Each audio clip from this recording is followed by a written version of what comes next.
প্রত্যেকেই আজকে নিজেদের অর্থায়নে আজকে এখানে এই সুন্দর ব্যবস্থা করেছেন, যে একটু সকালের জন্য একটা তাবারকের ব্যবস্থা করেছেন। আসলে ওনারা পরিশ্রম করেছেন, দল করেছেন, আজকে দলের বিজয় হয়েছে, এই জন্য ওনারা আজকে এই দোয়ার আয়োজন করেছেন, আপনাদের জন্য একটা তাবারকের ব্যবস্থা করেছে।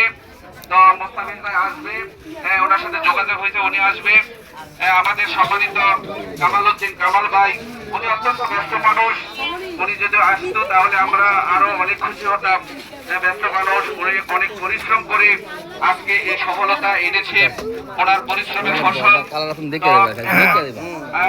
আলোচনা করে আমি বিএনপি অনুসারী, বিএনপির একজন খাস ভক্ত, আমরা যাকে চিনি, আমাদের এলাকায় প্রায় 25-30 বছর আগে আমাদের এলাকায় বাড়ি করেছেন।